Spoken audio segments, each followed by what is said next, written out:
జ్ఞానభంగము ఆజ్ఞాభంగము ఆజ్ఞాభంగము పాపము. ఆజ్ఞా పరిపాలన కంటే పుణ్యఫలం లేదు. గురువు ఆజ్ఞయే ప్రమాణమని తలిచే అతని కోమలాంతకరణంలో విచిత్రమైన ప్రేరణ కలిగి మేక ప్రాణాలు తీయటానికి ఉద్రిక్తుడైనాడు. బాబా ఆజ్ఞాసారము సాటే వాడకు వెళ్ళి ఆయుధాన్ని తెచ్చి మేకను వధించటానికి సిద్ధమైనాడు. కించిత్ అయినా సంకోచితం లేదు.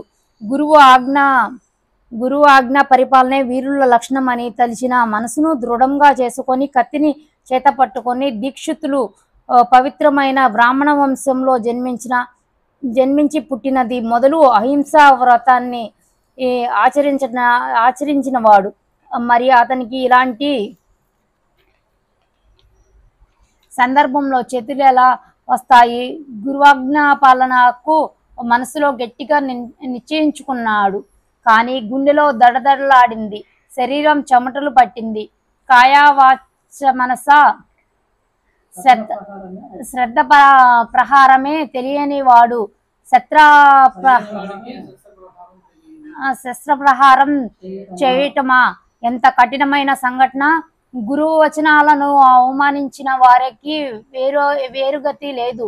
పైగా వారు పూర్వపుణ్య కర్మ నిశ్చయంగా నశిస్తుంది. గురువు ఆజ్ఞ పరిపాలనే భూషణాలలో భూషణం. శిష్యుని అర్హతకు ఇదే గుర్తు. గురువు ఆజ్ఞ ఉల్లంఘనం మహాపాపం.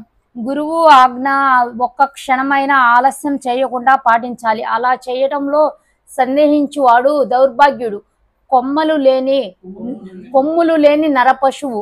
గురువు ఆజ్ఞ పాటించడానికి ముహూర్తాలు, శుభాశుభాలు, ఇప్పుడు తర్వాత అన్నవి అవసరం లేదు. ఏమీ ఆలోచించకుండా వెంటనే ఆజ్ఞను పాలించేవాడే వివేకి.